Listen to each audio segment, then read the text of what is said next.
Welcome back to People's Policy Perspective, where we break down the policies and ideas shaping our everyday lives. Today's guest is a global innovation leader working at the intersection of business design, gender inclusion, and venture investing. Maaike Doyer is the founder of Epic Angels, now the world's largest female investor network, spanning 600 women across 37 countries, all united by the mission to fund the change they want to see.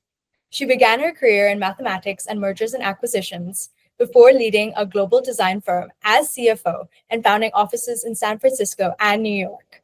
Since moving to Singapore in 2020, Maaike's been on a mission to close the gender gap in investment by helping more women become accredited investors and drive inclusive innovation across APAC and LATAM. She now lives in New York City, where she continues her work as a fractional CFO, venture partner, board member, and university professor. Maaike, thank you so much for being here with us today. Excited to be joining you. Thank you. So let's first talk about angel investing. Can you explain angel investing to teenagers? What's it all about and how should we be thinking about it? Yes. So if someone has an idea, like, okay, I wanna start a company, you typically, you start working on it. It's just you, and maybe you find a friend or a co-founder, as it's called, to do things together. You're working on it, but then you reach a point where you're like, I need a little bit more money to the idea that I have to really bring it alive. I mean, you're not selling anything yet because often you're still building, but you need a little bit of money to actually really build the thing that you want to do. And that's when you reach out to other people and like, hey, would you like to invest in my company? Would you like to become my investor? And that is typically where angel investing comes in. So then as an investor, you're giving some money to this entrepreneur that has this idea. And you're like, I believe in you. I believe in your idea. Here's a little bit of money. But in return, I want to get some shares in your company. And that in a nutshell, I think, is what angel investing is.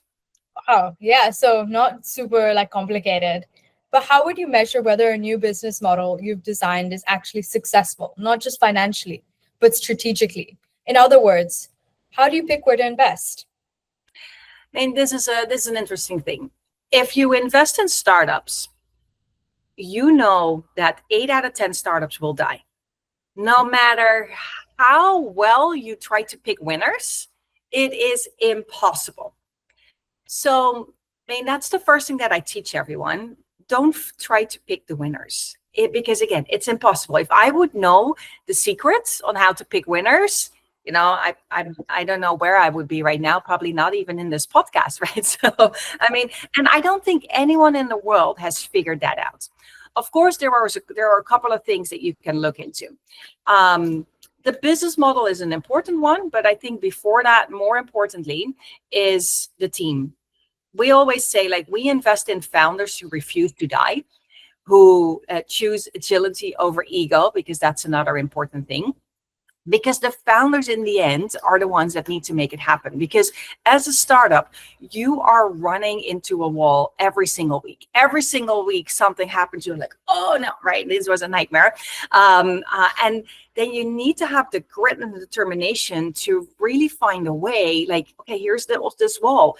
How do I get to the other side of the wall? Do I climb over it? Do I go underneath? Do I go around? Do I go through it, right? I mean, do I need someone to lift me over the wall? Like every single week, there's that wall. And every single week, you need to figure out, how do I get to the other side? So first of all, it's the founders. But you asked specifically about business model. I mean, of course, as an investor, what I'm looking for is something that is scalable. So I'm looking for, is the market big enough? Are there enough people that have this specific problem? I mean, for example, Singapore, if I'm focusing on everyone in Singapore that owns a dog, for example, right? I mean, I have an innovation for dogs. My market is not super big. I mean, I can probably, make a decent living out of it for myself as an entrepreneur. But can I also make my investors wealthy? Probably not, right? I probably need a larger size. So the innovation that I came up with, could that scale outside of Singapore? Could that actually go to other countries as well? Because then, of course, my market size is increasing. So that's what we're looking for. The other part as well is if you need to sell your item individually one by one, like again, like let's go to dog owners, right? Let's stay with that example. To every single individual dog owner, that's going to be a long journey, right? To convince every single person. But maybe what you can do is have a smart go-to-market strategy, and you can go to maybe pet clinics. Right, that pet clinics are selling it for you. All of a sudden, you have a lot more reach very, very fast. So those are some of the items that we're looking into. And I think the last one is probably, could this business model turn profitable? Because in the beginning, most startups are not profitable, right? I mean, you're still building and you're not making enough revenue yet. But the so-called unit economics. So if I'm selling this one thing, if I would sell enough of it, would it at least cover the cost? And do I have a healthy margin? Because and of course, in the beginning, it's not there yet, right? But can you see that forecast? Can you see that it can turn into this profitable unit economics? That is a very important indicator as well in the beginning. Wow. So a lot about just making money and knowing that you can get money in the end for yourself and the investors. Okay. Yes. That's so much to think about when starting a business and so much work, but I guess that's what goes behind it. So Yes. on the note of investing, let's talk about Epic Angels, the network that's transforming the landscape for women in venture. How did you conceptualize Epic Angels, and what drove you to pick this as a problem to solve? Well, it was my personal problem, and I would, because I used to live in San Francisco, in Silicon Valley. That's where I started my angel investing journey. And when you're in Silicon Valley, investing is like getting a coffee. It's nothing special. Everyone does it, right? So very good. Then I moved to Singapore, and then I landed in Asia. And when I was in Asia, I mean, I see the potential of Asia. I see how all the countries around Singapore and whatnot, they're really growing, growing, growing every year. It's coming more from the emerging country to the middle class. So that means a lot of GDP growth. As an investor, like, I want to be part of that growth. So I just wanted to, expand my angel investing activities into Asia. But then I knocked on the door of a couple of existing angel networks, but they were just not for me. They were very old school. They were all telling me, like, you need to have $50,000 to invest in a startup. And I was like, that's dumb, right? Because I mean, we just said it, 8 out of 10 will die. If I need to invest 10 times $50,000, that's $500,000. That goes pretty fast, right? If I need to do that. So I'm like, no, that's not the game that I want to play. So instead of doing that, I said to 3 of my friends, I said, you know what? I know my way around in startup lands. I mean, I've been working with startups for the past 20 years. So I'll know my way around it. I'll find us one. Shall we invest together? And they were like, sure, why not? Right. And then literally 6 weeks later, we did our very first investment in a startup in Bangladesh, Aroga. There are an online pharmacy. So it's not a super complicated model to conceptualize, but very much needed in a country like Bangladesh. So the 4 of us, we invested. And what happened was more women knocked on our door, like, oh, this is fun. Women that are investing together. Can we join? I initially said no, because it's like, no, I mean, I'm just doing this for myself and no other plans. But then what happened was startups knocked on our door as well. And they said, can you please invest in us? Because right now, all my investors are men. And I need female investors because my board members are often my investors. So if I only have male investors, it means I only have male board members, and I want to have more diversity. I also want women on the team. Yeah, that makes sense. So that combined, and it probably took like 9 months or so before I really looked at one of my friends that I started this with. I was like, you know what, shall we do it? And then we just looked at each other and said, like, let's do it, right? And that's when we opened our door for more women to join us.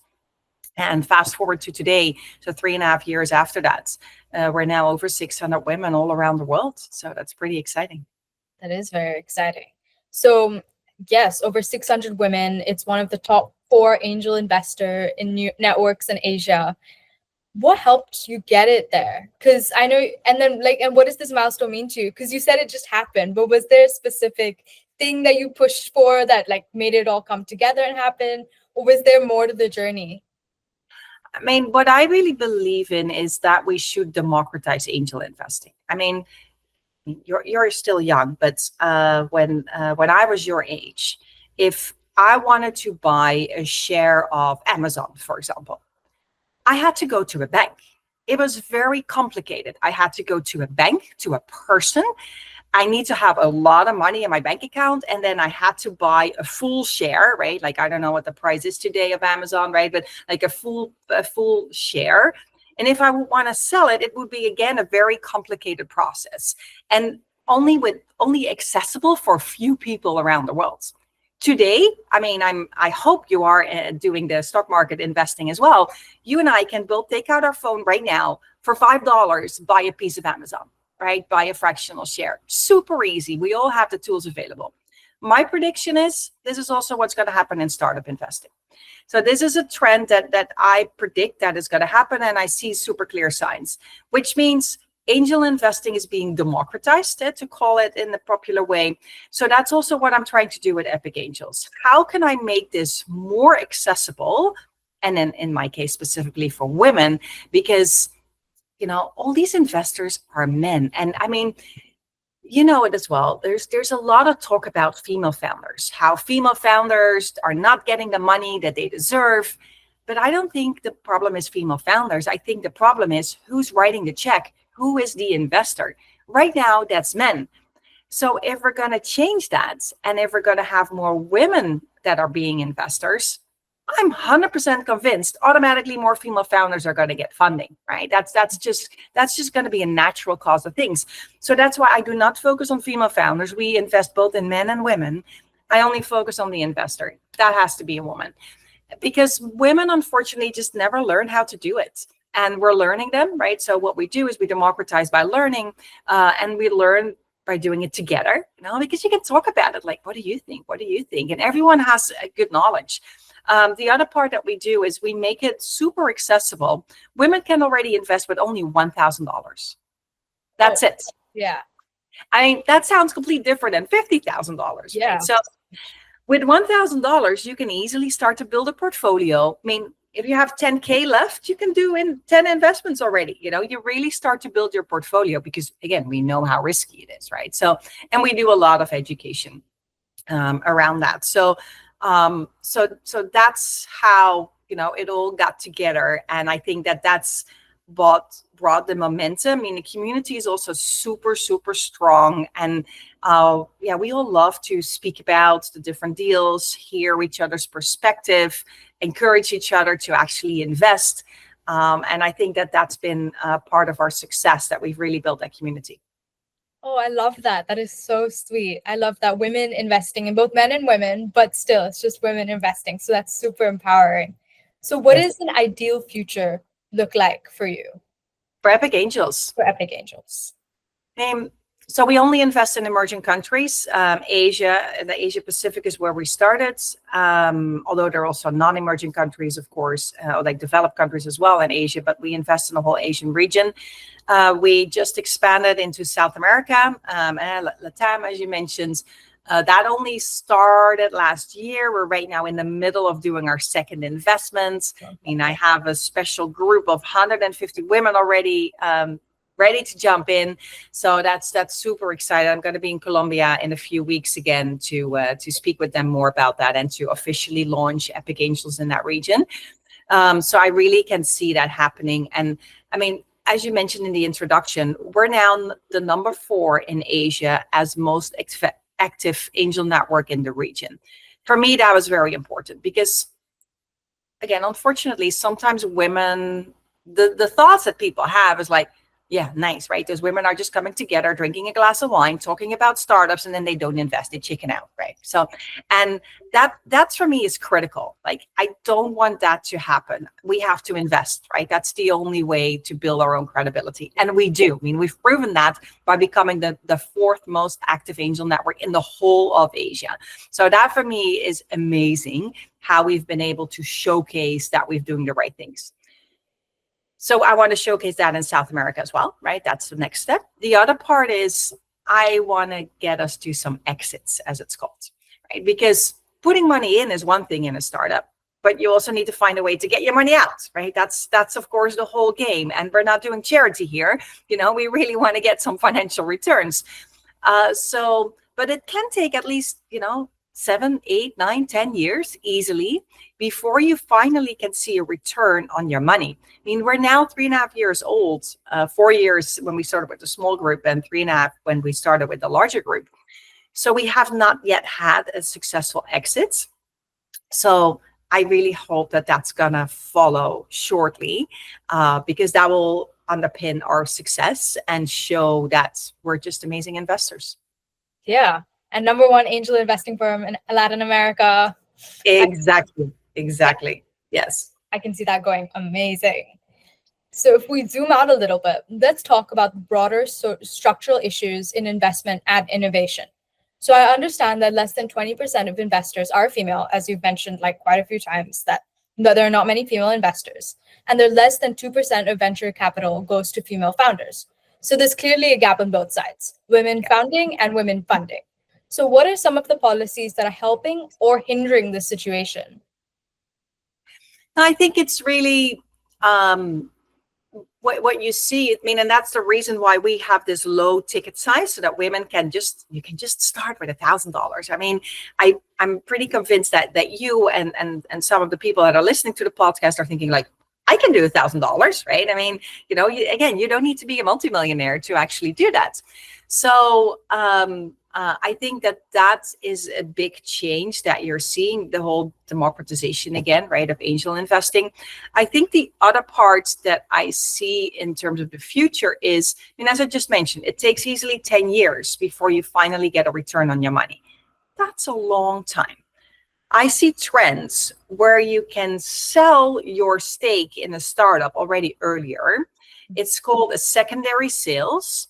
And there's even more and more platforms getting into the market where you can sell your share, like a sort of secondhand sales, right? So you're putting it out there and then someone else can take over your stake.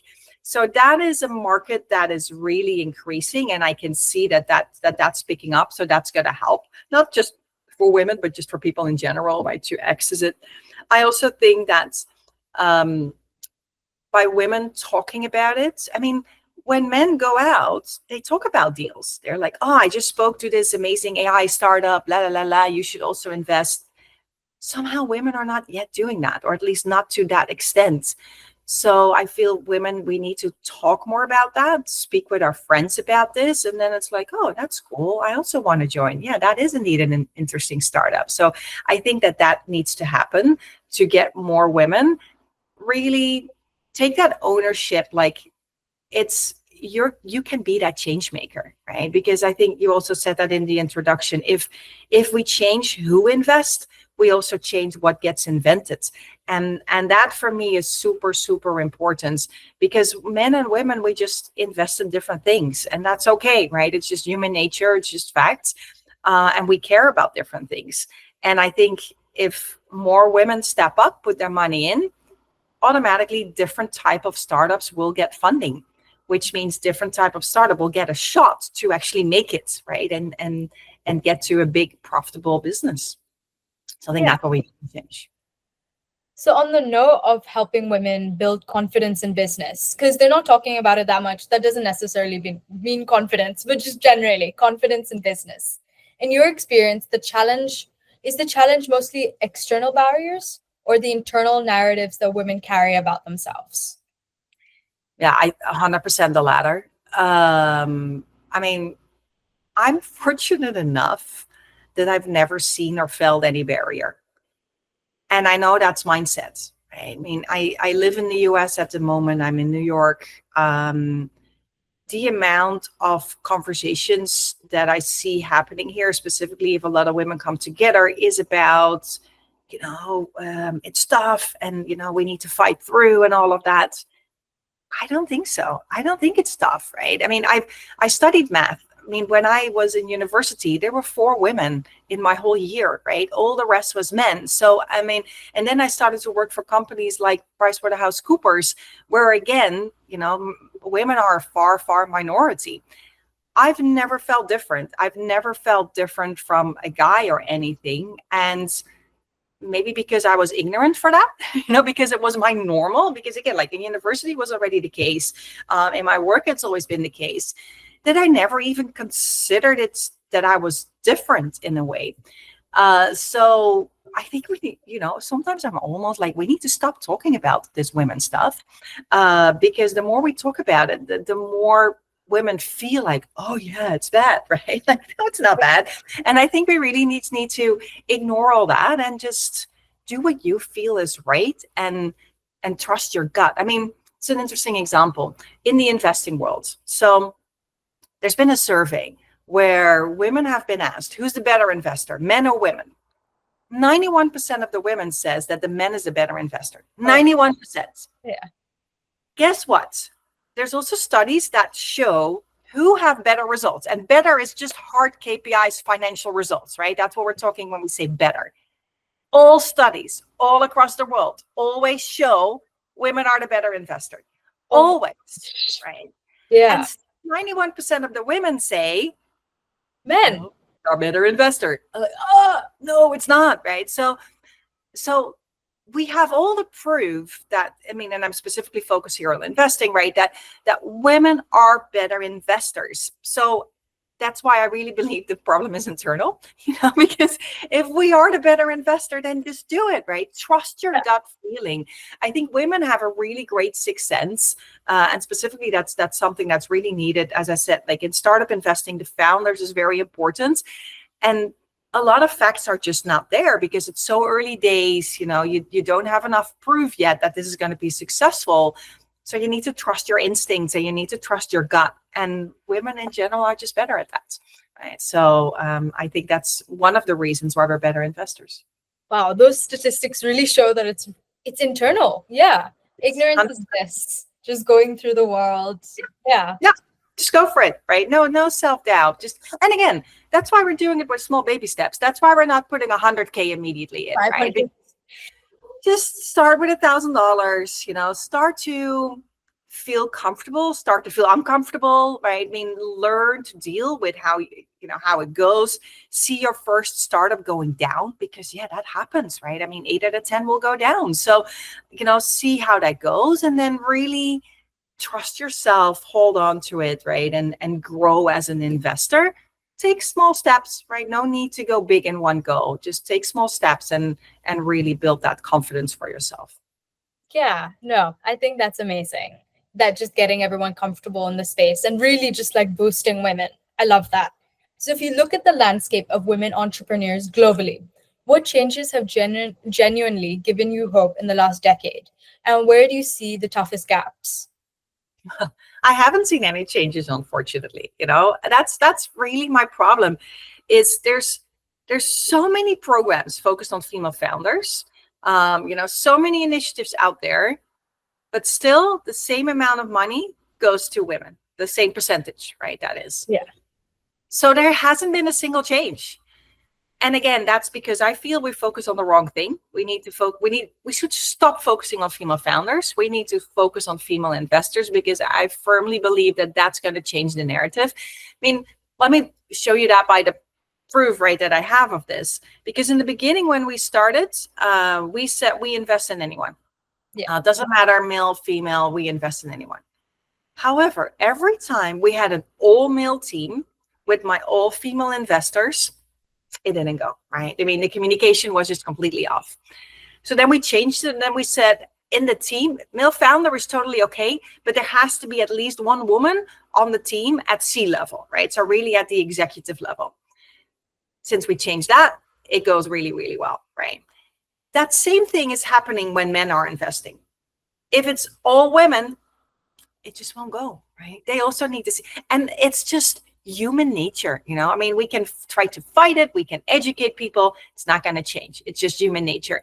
And startup investing already comes with so much uncertainty that as an investor, you're trying to hold on the tiniest sliver of certainty that you can find. And unfortunately, that is just gender sometimes.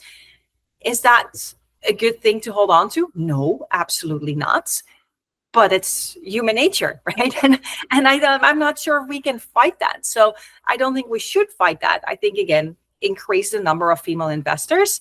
that's going to help that gap. So yeah, I think that's what I hope that we're going to see more over at least over the next decade. Yes, the hope for change and improvement. So if we move on to young people and who want to be a part of this ecosystem. So if a young woman wants to build a career in business design or innovative consulting, what skills or experience should she focus on first?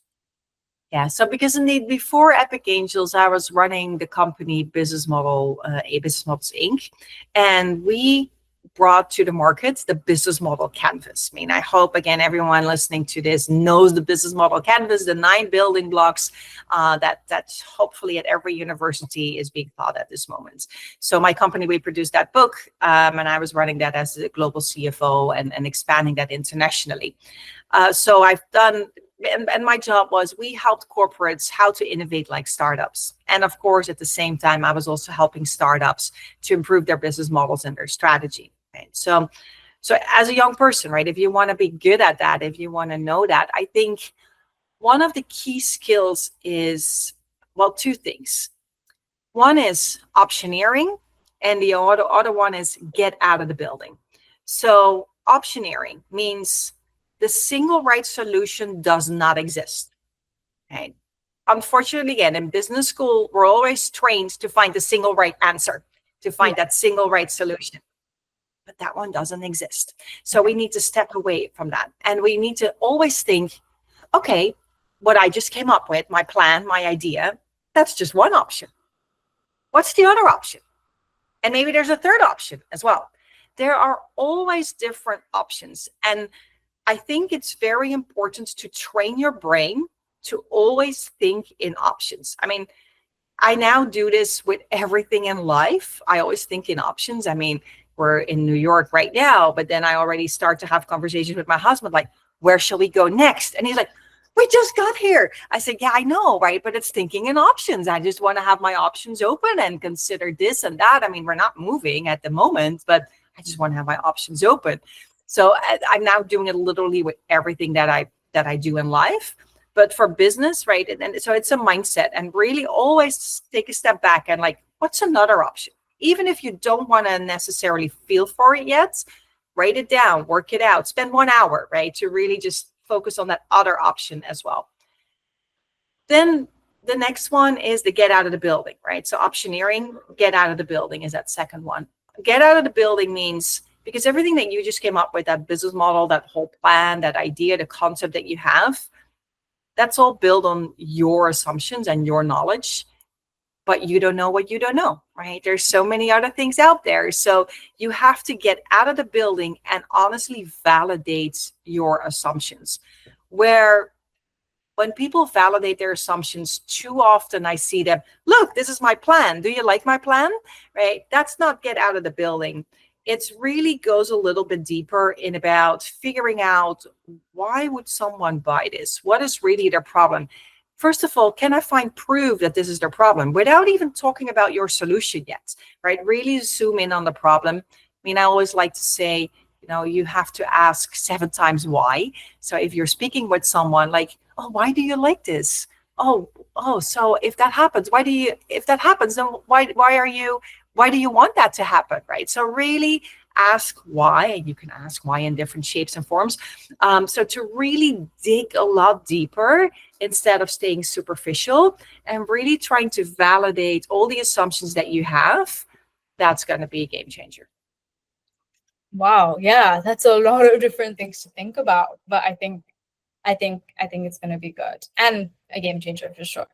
So Yes. teens and young adults often hear that they should be entrepreneurial. Mhm. What does that really mean in practice when you're still in school or just starting out?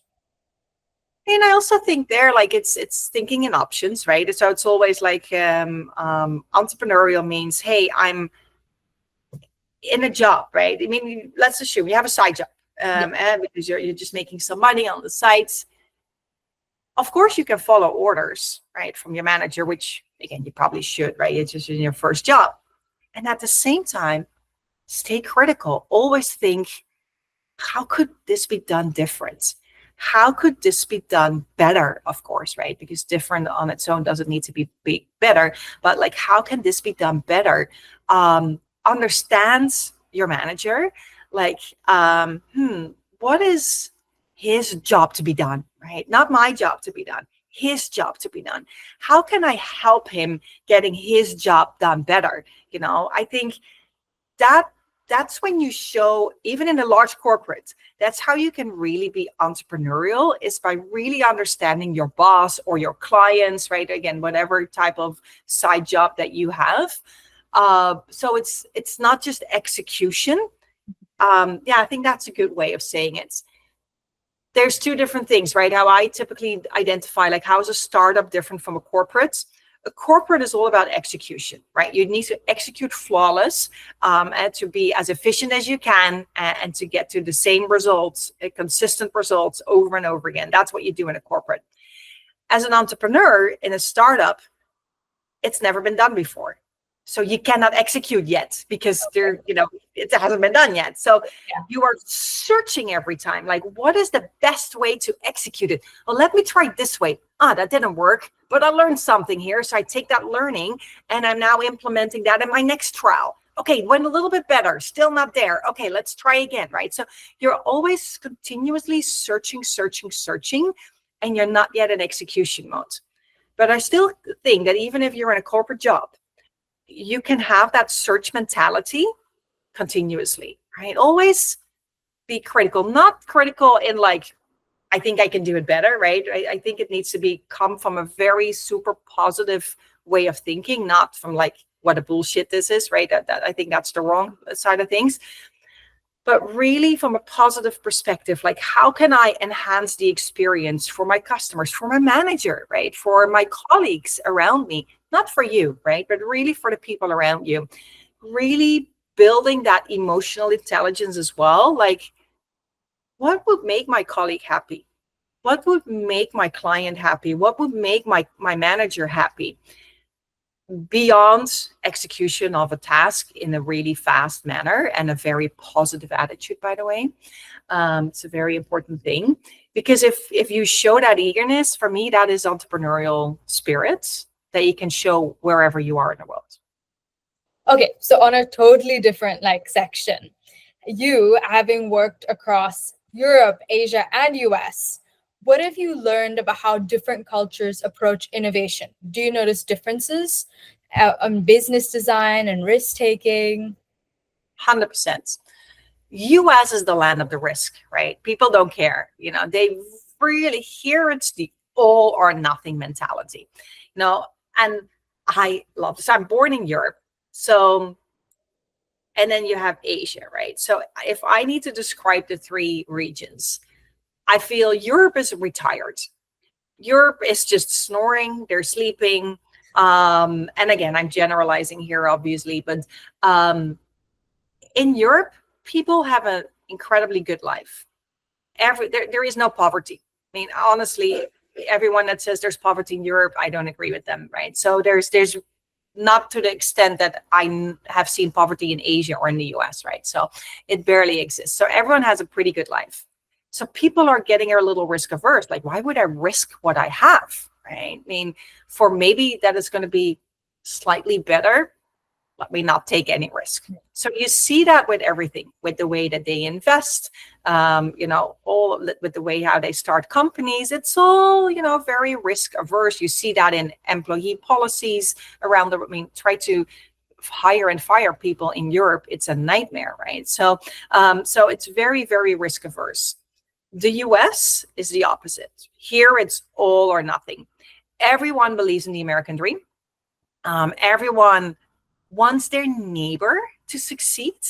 I think in Europe, it's also a lot about me, right? And in the US, it's all about, here's my money, right? Because I think you have a great plan and I want you to succeed. So people are just a lot more generous with their time, with their money, because they all believe, if I help my friend, my neighbor to become better, I'm making a better United States. And that's, in the end, that's going to be my goal. And if I lose my money on the way, that's okay, right? Because I really contributed to making that happen. So it really is all or nothing, and they go big or go home, right? It really is that. Asia, I see different things in Asia, right? I think I see Asia more as the juveniles, right, that are like getting into adolescence right now. So and some of them are doing like a little bit of a weird turn. You're like, really? That's, you're too old for that now. But so it's still not fully shaped. You still see it's growing up, and it can go multiple ways. I think definitely in Southeast, because I think the countries are very different, right? But if I look into Southeast Asia, besides Singapore, you can see that everyone is clinging to like, hey, I want to have a better life than my parents had, right? And with the whole growth of the economy, that is actually happening. So that's beautiful to see. So people start their businesses because they see, how can I make life better for everyone around me? So that's good. I still think that the countries that made it better, right, that have a better economy, like Singapore, Taiwan, Japan, right, South Korea and all, they are unfortunately not, they worked so hard to get themselves there, that they also like to keep their money a little bit to themselves, instead of like in the United States of sharing more and understanding that if you share, you're going to help everyone. So I think there's a lot that can be done still. We also see in Asia still how people with that have a lot don't identify themselves with people who don't have a lot, right? There's a huge gap, and unfortunately also in behavior. In the United States, that gap is not there, right? That's people, if you have a lot and there's someone who has nothing, you're happy to share that with that person, right? And that's unfortunately not yet what I see in Asia. I think we need to find a few more success stories, specifically cross-border in Asia. I think there's a lot that can be done better. Language barriers that we have, right, compared to United States, regulation differences that we have. So I think there's still a long way to go.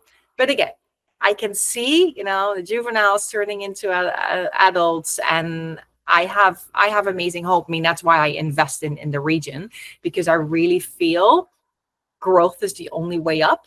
Everyone sees the opportunity in Asia. Like, no matter what, global GDP growth is going to come from Asia, right? So I really see that is happening. So that's a very positive thing in the region. Yeah, there's only one way up for Asia, up. That's Yeah, amazing. no, there's only one way. Absolutely. Yeah. What about Europe? Do you feel that there's going to be any change there? Growth? People are going to become more No. Okay. No, they're just retired. I don't see them change in the next few decades. I mean, there's their proximity and sort of literally being in the middle of things. And unfortunately, also with some of the war threats, of course, that are going on, Europe is a lot more vulnerable. So you do see that they're waking up a little bit, like, but just a tiny little bit, that like, oh, we need to stand on our own feet, right? We shouldn't rely on the United States or any country as for so. I mean, look at, like, I mean, one example, if you go to Europe, I don't know if anyone of you, and then I'm looking, I don't have, if you have this plastic bottle, right? Europe spent years to invent a bottle where the cap is attached to the bottle and remains attached to the bottle. It cannot fall off, which is the most annoying innovation as a consumer that you can have. Because if you drink from the bottle, you have the stupid cap that's still hanging there, right? And you cannot take it off. It's like so sturdy. And they've all done that for sustainability, so that if you throw away the bottle, at least you also throw away the cap, because otherwise the cap might end up somewhere else. And I'm like, oh my goodness. Instead of really thinking about AI, right? Like, how can we, have efficiency? How can we grow the economy? They're talking about the stupid cap on the bottle. I'm like, oh, those are the wrong things to focus on, right? That shows retirement, in my opinion. Yeah, and it's probably more plastic to make the attachment onto the bottle. That's really funny. Good that they're recycling. That is... Oh, Europe is definitely ahead in terms of sustainability, but yeah, I think there's a lot of other things that they should focus on, and also in terms of sustainability. Yeah. Yes. Okay. So right now, AI is shaking up nearly every industry. So, how do you see AI changing the practice of business design itself? I mean, you have AI and you have Gen AI, right? So there's two different things. I think these days, if you haven't integrated AI fully in your business, you're doing something wrong, right? I mean, you have to have some shape or form of AI integrated in there because it just helps you to go faster, to be more solid, and whatnot, and to have just your processes mapped out in a better way. So it is almost like, you know, 30 years ago, people barely had emails, people like internet barely existed. So when I went to university, I didn't even have a laptop myself, right? It didn't exist. There was one room in the university where you could go into, and there was the computer room, and then you could sit behind a computer and send your friend an email, but then you had to wait another month, right, before you got an email back. So, I mean, that was the reality at that moment. I mean, today we couldn't do what we do without our computers. And I feel AI is going to take that same position, right? I mean, it's just going to be a very natural part of everything that we do. Whatever it is that we're doing, it's going to be supernatural. Okay, yes. Do you think it's going to be a good or bad change? Like, A is good change. for change? Yeah, absolutely. Of course. I mean, you still need to think. You still need to have the human intelligence. Critical thinking. Artificial intelligence cannot survive without the human intelligence, right? And you need both of them. But I mean, I was even last night, I was saying to my husband, I couldn't do what I do today 4 years ago when we started, specifically when Gen AI wasn't around yet. I could not have done it with the same resources that I'm doing it today. I would have had probably needed to double the resources. Now I can do it a lot faster and higher quality, but only because of the combination, right? One doesn't replace the other. I think we can just do more with the same resources. Okay, so we complement each other, AI and humans. 100%. Yeah. That is good. So Yeah. before we wrap up, I'd love to leave our listeners with a big picture takeaway. Looking back, what's one belief or mindset that's helped you most in your journey? And what would you want the next generation of change makers to carry with them? Just do it, right? I mean, just go for it. Take that first step, whatever that is. I mean, if I talk about investing, for example, I mean, I really hope everyone who's listening to this podcast, are you investing? Right? Think for yourself. Are you investing? And most of you will probably be young, so you don't have a lot of extra capital yet. But the capital that you have, take 10% of that and start to invest with that amount. Start small, right? I mean, if you want to have like 90%, just keep that safe and comfortable close. That's okay, right? But take 10% and start to invest. And that investing can just be $5 every week by setting that aside and putting that in an ETF. That already, in my opinion, is start with your investing, right? And I hope that $5 is like, okay, I can do $5 a week, right? I mean, that should be doable. But really educate yourself, learn yourself. I mean, when you're ready, you can do larger amounts, but first start small, but start doing that. Because so many people have the ideas, so many people have the plans, but in the end, it's all about the execution. Again, whether that's about investing, whether that's about starting a company as well. Don't just talk about it. Start doing things. Just tiny little baby steps. You're not immediately changing your life, right? But just tiny little steps. And all these tiny little steps will lead to the next thing. Don't try to already have the full picture, like, how am I ever going to make money with this company? No, right? Just like, how do I ever find a customer? Don't think about that. Just take that first step and you'll figure it out. Be curious, right? Explore your opportunities. Stay super, super curious, and you will get there. Yes, so curiosity and critical thinking. Yes, I love that. Okay, so Maaike, thank you so much for this insightful and empowering conversation from redefining who gets to invest to shaping how the next generation builds businesses. Your work is opening up entirely new paths for inclusion and impact. And to our listeners, thank you so much for tuning in to People's Policy Perspective. Don't forget to follow the show for more youth-led conversations with changemakers shaping the world. Until next time.